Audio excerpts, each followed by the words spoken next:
ওটা পারমিশন নয়, ইনফরমেশন দেবো আমি বাবাকে। রেডি হ বাবা, একটা কথা বলবো। বাবা, ও বাবা, বাবা। হ্যাঁ রে বাবা, হ্যাঁ ঠিক আছে, বল কি হয়েছে। জানো বাবা, আমি পড়েছি ভগবান সবার কাছে পৌঁছাতে পারে না বলে দেবতুল্য বাবাকে আমাদের কাছে পাঠিয়ে দেয়। ঠিক যেমন শয়তান সব জায়গাতে পৌঁছাতে পারে না বলে তোকে পাঠিয়ে দিয়েছে। স্যার বলেছেন শুধু পড়াশোনা করে কোনো লাভ হবে না। ঠিক কথা বলেছেন, কারণ তো পড়াশোনা করেও কিছু হবে না।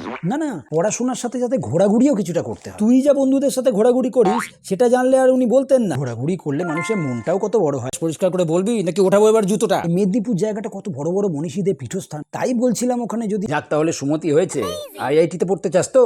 খুব ভালো কথা। সে তো পশ্চিম মেদিনীপুর, আমি যেতে চাই পূর্ব মেদিনীপুর। তুই কি ট্যুরিজম নিয়ে পড়াশোনা করতে চাস? আমি ট্যুরিজমকে এনজয় করতে চাই। তার মানে কি বলছিস আমি কিচ্ছু বুঝতে পারছি না। আমি লাল কাঁকড়ার দেশে যেতে চাই। আচ্ছা, মন্দারমণি যাবি।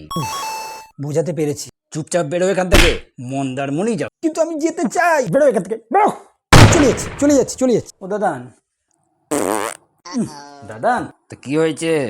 বাবাকে একটু বলো না আমাকে যেতে দিতে। তুই যা, আমি কথা বলবো তোর বাবার সাথে। আচ্ছা বাবা শোনো, আমি একটু বেরোচ্ছি। হ্যাঁ, কোথায় যাচ্ছিস তুই? পুরনো বন্ধুদের সাথে একটা গেট টুগেদার আছে। তুই বেরিয়ে যাচ্ছিস, বৌমাও তো বাপের বাড়ি চলে গেছে। আমি একা একা পড়ে থাকবো নাকি এখানে? আরে তোমার বৌমা চলে আসবে কিছুক্ষণের মধ্যে। আমি এতদিন ধরে প্ল্যান করেছি এখানে যাবো না। না, যাবি না। বাবা আমি কি বাচ্চা, তুমি আমাকে আটকাচ্ছ এরকম করে?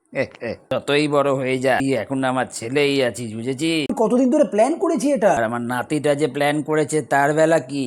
আমি বুঝতে পেরেছি বাবা। বাবাই তুই যা, মন্দারমণি ঘুরে আয়। সত্যি? ইয়েস, পারমিশন পেয়ে গেছি, পারমিশন পেয়ে গেছি। কিন্তু প্ল্যান তো ক্যান্সেল হয়ে গেছে। এটা কখন হলো? হোটেল আর ট্রেন কোনোটারই বুকিং কনফার্ম হয়নি তো?